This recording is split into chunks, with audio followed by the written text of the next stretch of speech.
हाँ जी स्टूडेंट्स, हम आज बीए थर्ड ईयर में ज्योग्राफी की क्लास ले रहे हैं। बीए थर्ड ईयर में ज्योग्राफी के दो पेपर चलते हैं। फर्स्ट पेपर भारत का भूगोल और सेकंड जो पेपर है वह है एशिया का भूगोल।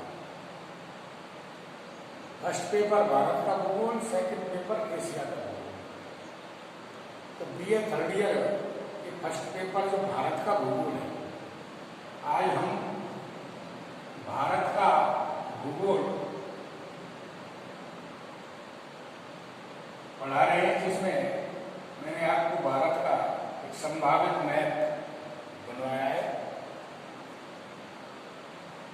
जिसमें हम भारत का आकार, स्थिति और विस्तार, या इसको हम कह सकते हैं सामान्य परिचय, भारत का सामान्य परिचय, ये हम आपको आज पढ़ा रहे हैं, बता रहे हैं। तो ध्यान से सुनना। भारत आर्यों की भूमि है। उसको प्राचीन समय में आर्यावर्त के नाम से जाना जाता था।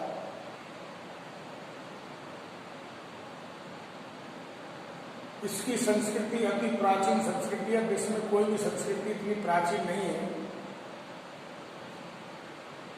यहाँ के 4 वेद विश्व के ज्ञान के भंडार हैं और विज्ञान के कोश हैं। विश्व में सबसे पहले शिक्षा का जो प्रचार और प्रसार हुआ था, आध्यात्मिक ज्ञान, खगोलीय ज्ञान, भूगर्भ ज्ञान, जितने भी जो ज्ञान का उदय हुआ था, वो सारा उदय भारत में ही हुआ था। सारे अतः भारत को प्राचीन संस्कृतियों का देश कहा जाता है।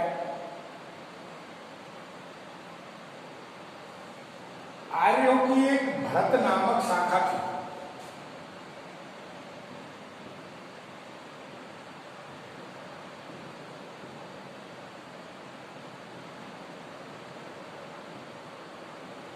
भरत नामक शाखा थी। उसमें भरत नाम के प्रसिद्ध चक्रवर्ती सम्राट हुए थे। उन्हीं के नाम पर इस देश का नाम भारत पड़ा।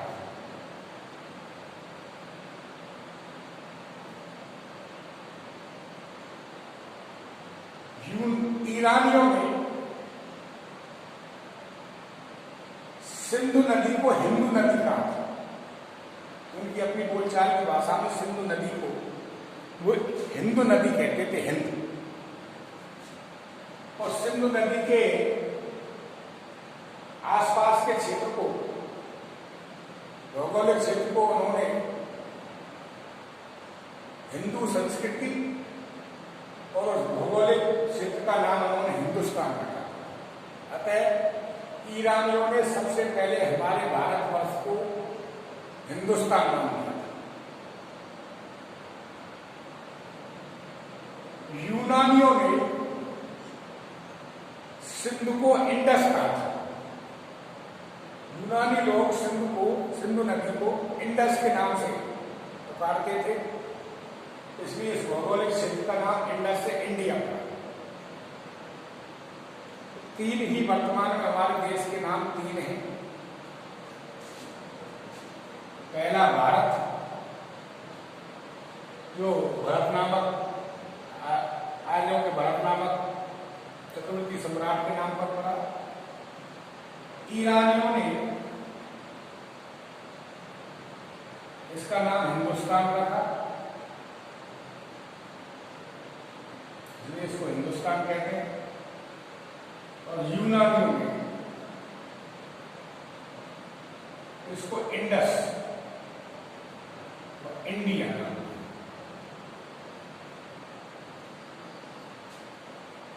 जीके के प्रश्न है, हिंदुस्तान नाम, हमारे देश का हिंदुस्तान नाम कहाँ के निवासियों ने रखा था? ईरान वासी।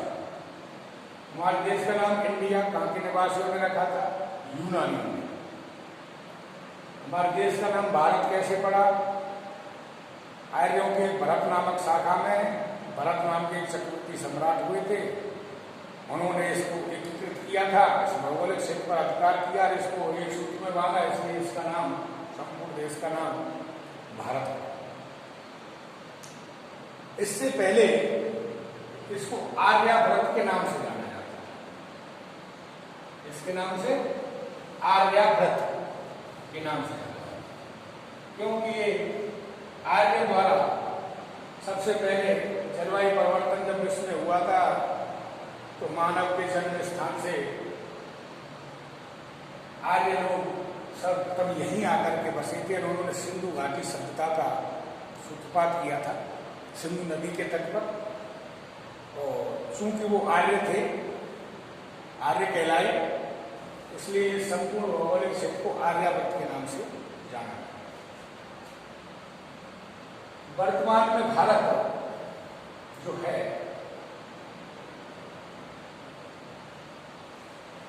इसका स्थिति विस्तार के बारे में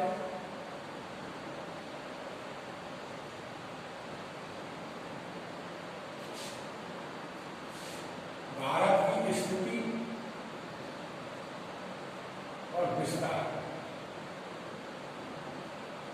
और अवस्थिति, ये तीन शब्द हैं, स्थिति, विस्तार और अवस्थिति। स्थिति कहते हैं किसी भी भौगोलिक क्षेत्र की लंबाई, चौड़ाई और क्षेत्रफल। लंबाई, चौड़ाई और क्षेत्रफल को अक्षांश देशांतरीय स्थिति। अब स्थिति कहते हैं भौगोलिक परिवेश को, इसको भौगोलिक परिवेश को, जैसे भारत हिंद महासागर के उत्तर में, हिमालय के दक्षिण में, बंगाल खाड़ी के, भारत के उत्तरी पूर्वी भाग में, दक्षिण पूर्वी भाग में बंगाल की खाड़ी है, दक्षिण पश्चिमी भाग में अरब सागर है, इसके उत्तर में चीन, भूटान, नेपाल ये देश हैं। इधर उत्तर पश्चिम में अफगानिस्तान है, उत्तर पश्चिम में पाकिस्तान है, उत्तर पश्चिम में पाकिस्तान है। तो इधर अरब सागर है, दक्षिण में हिंद महासागर और श्रीलंका है, इधर बंगाल की खाड़ी है, पूर्व में म्यांमार है और बांग्लादेश। ये इसकी अवस्थिति कहलाती है। क्या कहलाती है? अवस्थिति कहलाती है। हिमालय के या पानी की गांठ की दक्षिण में, हिंद महासागर के शीर्ष पर या उत्तर में भारत देश फैला हुआ है, इसकी सीमाओं पर मुख्य देश स्थित, ये अवस्थिति कहलाती है। और अक्षांश देशांतरीय स्थिति, लंबाई और चौड़ाई और क्षेत्रफल स्थिति कहलाती है। और विस्तार में अक्षांश देशांतर क्षेत्रफल आता है। तो इसी को आज हम आपको बताएं तो भारत का जो कुल क्षेत्रफल है वर्तमान में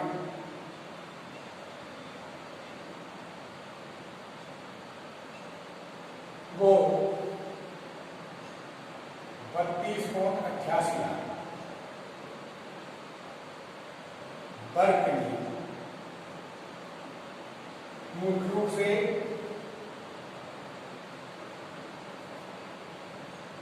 32,87,263 वर्ग। ये इसका मुख्य क्षेत्रफल है, इसको शॉर्ट में 32.88 लाख वर्ग किलोमीटर कह देते हैं। ये तो इसका क्षेत्रफल, संपूर्ण क्षेत्र भारत। भारत की उत्तर से लेकर के दक्षिण तक जो लंबाई है कन्याकुमारी, वो 3214 किलोमीटर। उत्तर से लेकर दक्षिण तक इसकी जो लंबाई है वो 3214 किलोमीटर,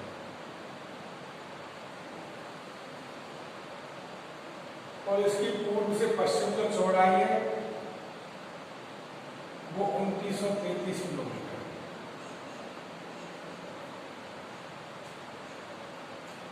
ठीक, भारत की जो अक्षांशीय जो स्थिति है वो कन्याकुमारी यहां से शुरू होती है 8 डिग्री 4 मिनट उत्तरी अक्षांश से। भारत की अक्षांशीय स्थिति 8 डिग्री 4 मिनट उत्तरी अक्षांश से 37 डिग्री 6 मिनट उत्तरी अक्षांश तक, यानी भूमध्य रेखा के उत्तर में भारत की जो अक्षांशीय स्थिति है, जिन अक्षांशों के बीच में भारत का विस्तार फैला हुआ है, वो 8 डिग्री 4 मिनट उत्तरी अक्षांश से शुरू हो जाता है, कन्याकुमारी का सिरा यहाँ से, और 37 degree 6 minute Jammu Kashmir, 37 degree 6 minute उत्तरी अक्षांश पर यह समाप्त हो जाता है। ऐसे ही इसकी देशांतरीय स्थिति जो 68 डिग्री 7 मिनट पूर्वी देशांतर से,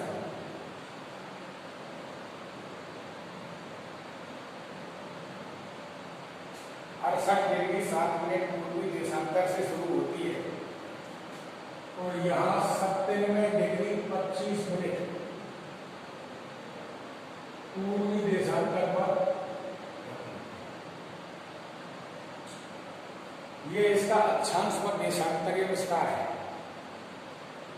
समझे नहीं, ये जीके के प्रश्न है, कंपटीशन के प्रश्न है, और क्योंकि तुम भारत के रहने वाले हो, पेपर भी तुम्हारा भारत का फर्स्ट पेपर भारत का भूगोल है, भारत के बारे में हमको अपने देश के बारे में हर चीज मालूम होनी चाहिए। सामान्य ज्ञान है, किसी भी चाहे आर्ट हो, चाहे साइंस हो, चाहे कॉमर्स हो, किसी भी फैकल्टी का स्टूडेंट हो, तो उस चीज को कंपटीशन के लिए, सामान्य नॉलेज के लिए, बच्चों को बतलाने के लिए, अपने बच्चों को ये सारी चीज़ों की जानकारी होनी चाहिए। क्योंकि तुम तो थर्ड ईयर के विद्यार्थी हो, आपको बहुत जरूरी है। यहीं से शुरू होता है तुम्हारा फर्स्ट पेपर। तो भारत की जो अक्षांशीय स्थिति है वो 8 डिग्री 4 मिनट उत्तरी अक्षांश से 37 डिग्री 6 मिनट पर समाप्त होती है। देशांतरीय स्थिति 68 डिग्री 7 मिनट पूर्वी देशांतर से शुरू होकर 97 डिग्री 25 मिनट पूर्वी देशांतरों के मध्य। इसके अक्षांशीय विस्तार और देशांतर विस्तार में 30 डिग्री का अंतर है, लगभग 30 डिग्री का इसमें लगभग अंतर है। देशांतरीय विस्तार, अक्षांशीय विस्तार पर 30 डिग्री का लगभग इसमें देशांतरीय विस्तार। जब यहां पर अरुणाचल प्रदेश में सूर्योदय होता है, उसके 2 घंटे बाद गुजरात के भुज में, पोरबंदर भुज 2 घंटे बाद सूर्य का दर्शन उदय होता है। तो यहाँ पे सूर्योदय में, यहाँ के सूर्योदय में 2 घंटे का अंतर सही नहीं। जब यहाँ सूर्योदय हो जाता है, जब 4 बजते सुबह, सोए रहते हैं, वहां जब जाते हैं वहां सुबह सूर्य निकल आता है, 2 घंटे बाद यहाँ सूर्योदय होता है। तो इस सूर्योदय और जितने भी समय हैं विश्व के, जो घड़ियां जो समय बताती है, वो सूर्य के स्थानीय समय से मनाया जाता है। तो भारत एक ही भौगोलिक क्षेत्र है, एक ही भौगोलिक इकाई है, और इसमें 2 घंटे का अंतर है पूर्व और पश्चिम के समय। इस समय की असमानता को दूर करने के लिए एक प्रमाणिक स्थानीय समय माना जाता है, प्रत्येक देश के लिए वो अलग होता है। विश्व को 24 प्रमाणिक समयों में बांटा गया है। भारत के लिए प्रमाणिक समय 82.5 पूर्वी देशांतर है।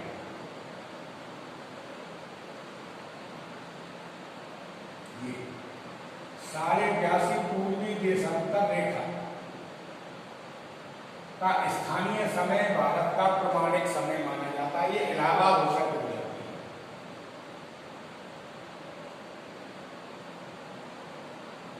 इलाहाबाद में होकर के हो जाती है।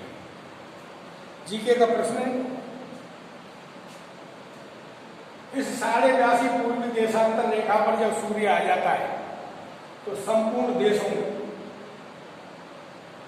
देश में उसी के अनुसार घड़ियां चलती, यानी 82.5 पूर्वी देशांतर रेखा का स्थानीय समय भारत का प्रमाणिक समय माना जाता है। यह ग्रीनविच समय से 5.5 घंटे आगे। ग्रीनविच 0 देशांतर रेखा को कहते हैं, जो ग्रीनविच नगर से होकर के गुजरती है। ग्रीनविच समय से 5.5 घंटे आगे रहता है भारत का समय, क्योंकि वो 0 देशांतर पर स्थित है और ये 82.5 पूर्वी देशांतर पर स्थित है। एक देशांतर पर 4 मिनट का अंतर पड़ता है।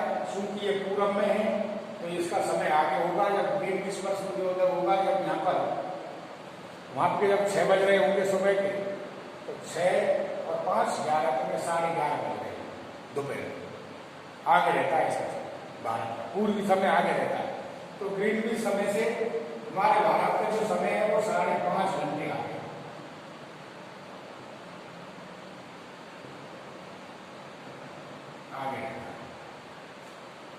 ठीक, यहां तक समझ में आ गया। भारत के मध्य से लगभग मध्य से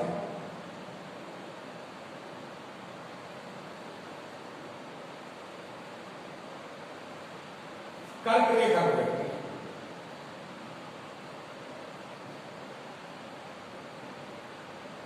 जिसका मान 23.5 डिग्री उत्तरी अक्षांश। जो भारत को कर्क रेखा भारत को लगभग 2 समान भागों में बांटती है। ये उत्तरी भारत कहलाता है, ये दक्षिणी भारत कहलाता है। उत्तरी भारत शीतोष्ण कटिबंध में आता है।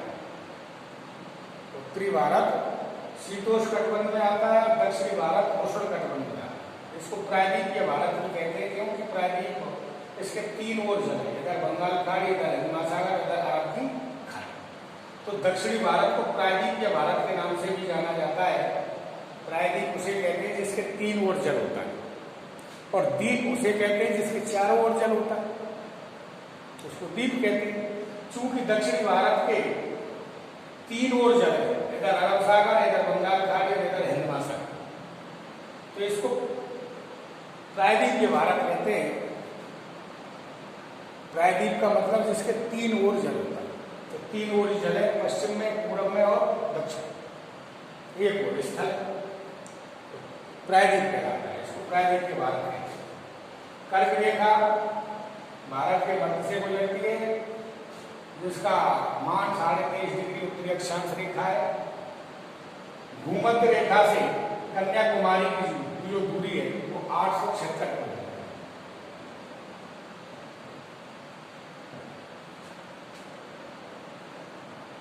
कन्याकुमारी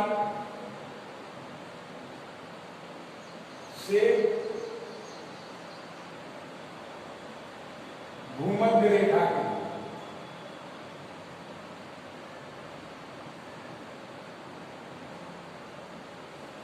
कन्याकुमारी से भारत का जो दक्षिणतम जो बिंदु है वो कन्याकुमारी है, और यहाँ से जो भूमध्य रेखा गुजरती है वो भूमध्य रेखा कन्याकुमारी से की दूरी, कन्याकुमारी से भूमध्य रेखा की दूरी 876 किलोमीटर।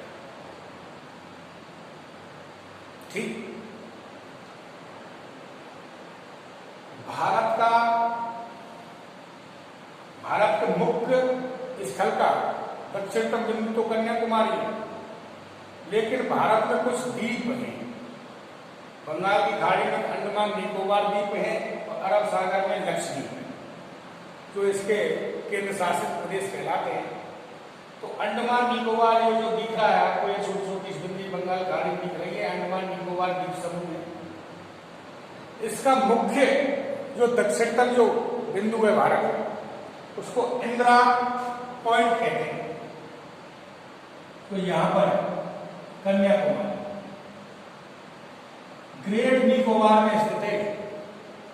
भारत का दक्षिणतम बिंदु ग्रेट निकोबार में स्थित है, जिसको इंदिरा पॉइंट कहते हैं।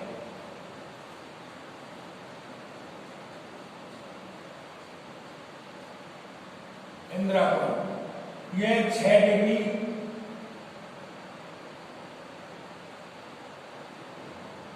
40 मिनट उत्तरी अक्षांश पर है। भारत का दक्षिणतम जो बिंदु है वो ग्रेट निकोबार में स्थित है। उसका अक्षांशीय विस्तार, अक्षांशीय जो मान है वो 6 डिग्री 40 मिनट उत्तरी अक्षांश पर है।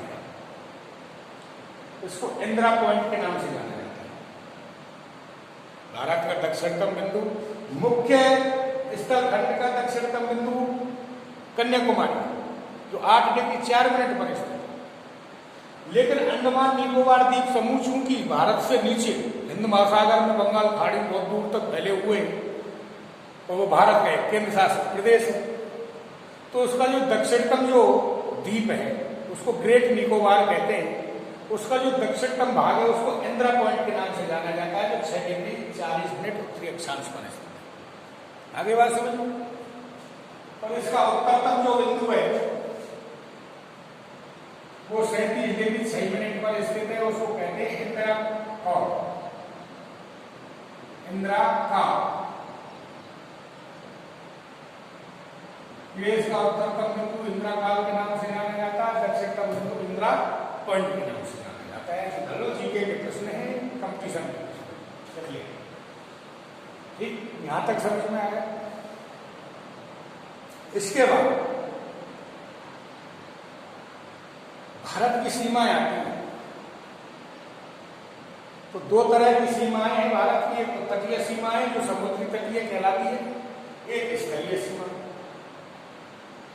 सीधी सी बात है। पर एक और तो स्थल है, भारत के 3 ओर समुद्र, तो तटीय सीमा और स्थलीय सीमा। तो स्थलीय सीमा यहां से शुरू होती है कच्छ की खाड़ी से, ये पूरी स्थलीय सीमा है भारत की, यहां तक मेघालय तक। ये स्थलीय सीमा की जो लंबाई है, भारत की स्थलीय सीमा की लंबाई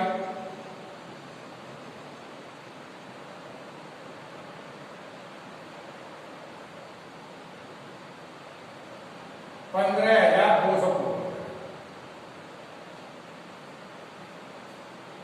भारत की स्थलीय सीमा की जो लंबाई है वो 15,200 किलोमीटर है।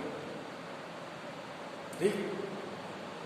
और पोरबंदर गुजरात कच्छ की खाड़ी से लेकर के गुजरात का पूर्वी तक, महाराष्ट्र, कर्नाटक, गोवा, केरल, ये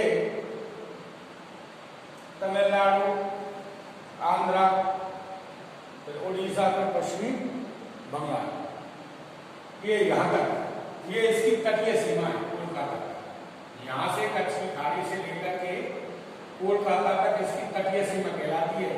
इस तटीय सीमा की लंबाई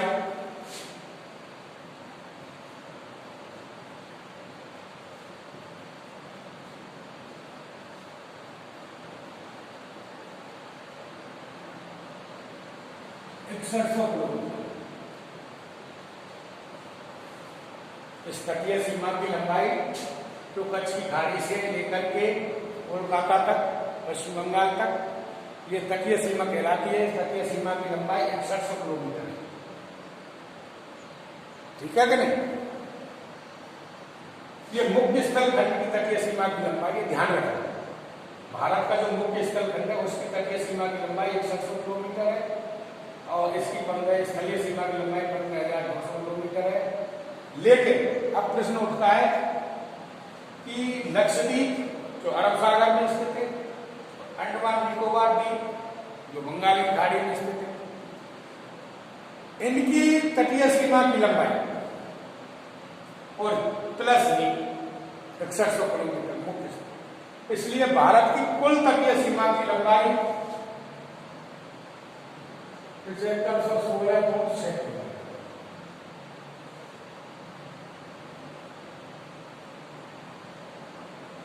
कुल तटीय सीमा की लंबाई द्वीपों से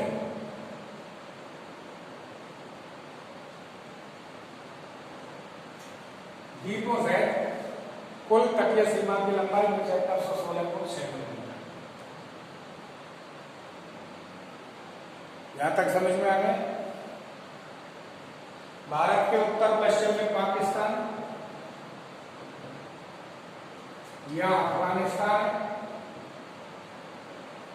यहाँ चीन है उत्तर में, नेपाल है उत्तर में, यहाँ भूटान, यहाँ चीन, यहाँ म्यांमार।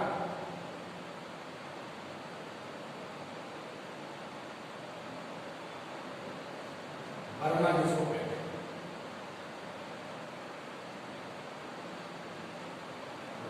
ये बांग्लादेश,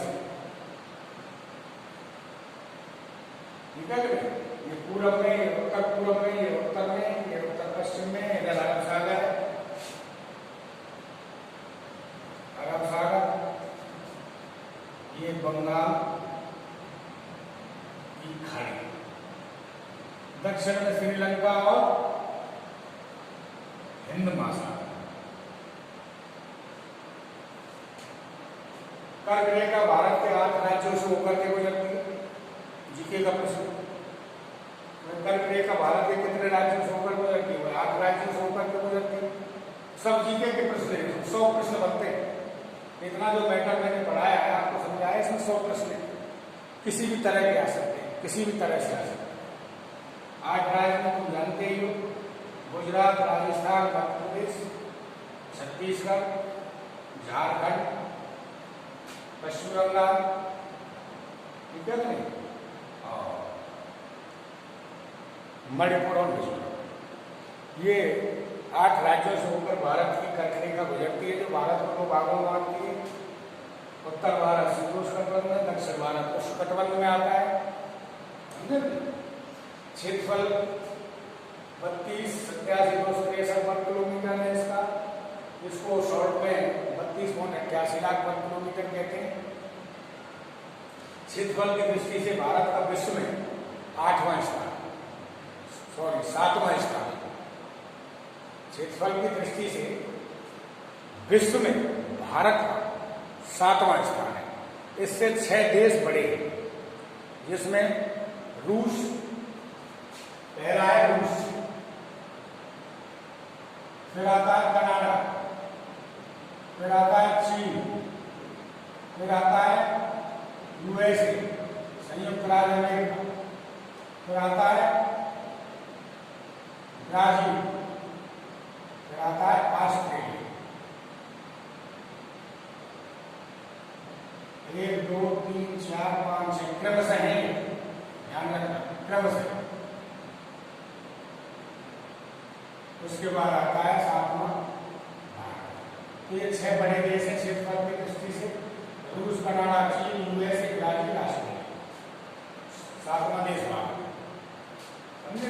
क्रमशः 1, 2, 3, 4, 5, 6, 7। क्षेत्रफल की दृष्टि से भारत का विश्व में 7वां स्थान है। जनसंख्या की दृष्टि से दूसरा स्थान है, पहला स्थान चीन का है। इसलिए भारत की इतनी बड़ी विशालता थी, इसमें अनेक प्रकार की सामाजिक, अलगाववादी, आतंकवादी स्थितियों के लिए जिम्मेदार है। चूंकि स्वतंत्रता 1947 में हमारा भारत स्वतंत्र हुआ, उससे पहले भारत, पाकिस्तान और बांग्लादेश एक ही थे। भारत से विभाजित होकर के पूर्वी पाकिस्तान या पश्चिम पाकिस्तान अलग हुए हैं। 1972 की लड़ाई में इसको अलग किया था, ठीक है कि नहीं? भारत ने इसको स्वतंत्र करवाया, तो एक देश से 3 देश बन गए, ये संपूर्ण देश एक ही था। अब ये निकटवर्ती और सीमावर्ती जो देश है, सब भारत को खाने की कोशिश कर रहे हैं। इसका जनसंख्या बहुत अधिक है, जनसंख्या वृद्धि दर भी बहुत तीव्र है। जनसंख्या वृद्धि विस्फोट की स्थिति में पहुंच चुकी थी। अब परिवार नियोजन कार्यक्रमों के तहत, शिक्षा के तहत, शिक्षा का स्तर जब बढ़ा है महिला और पुरुषों में, तो अब जनसंख्या वृद्धि दर थोड़ी कम हो गई है, लेकिन इतनी कम नहीं हुई है तो ये जनसंख्या वृद्धि है वो भारत के लिए संकट बनी हुई है। सारी समस्याएं इसी के ऊपर है, तमाम तरह के झगड़े इसमें होते रहते हैं, इसलिए इसको एकता के सूत्र में बांधने की हमें आवश्यकता। सभी नागरिकों का ये दायित्व है कि हम इसको धार्मिक, सांस्कृतिक, भौगोलिक विविधताएं होते हुए इसको एकता के सूत्र में बांधे। तो विविधताओं का देश है, विविधता में एकता है, ठीक है ना। तो विविधताओं में एकता का देश भारत, विविधताओं का देश भारत, समझे। अनेक प्रकार की इधर पाकिस्तान, इधर बांग्लादेश, इधर चीन साम्राज्यवादी स्थिति अपना रखी है, इसलिए क्षेत्रवाद को बढ़ावा दे रहा है, समझे कि नहीं। सबसे समर्थ देश है, एशिया का अजगर कहते हैं इसको, अजगर की तरफ पैर पसार रहा है। इसको रोकने के लिए अब भारत ही समर्थ है, लेकिन भारत में पहले भारत में तो एकता हो। अब राजनीतिक पार्टियों में द्वंद्व बचा हुआ है, ठीक है। तो ये भारत का सामान्य परिचय आपको आज यहाँ पढ़ाया है। आज इतना ही, कल फिर इससे आगे हम आपको पढ़ाएंगे। धन्यवाद।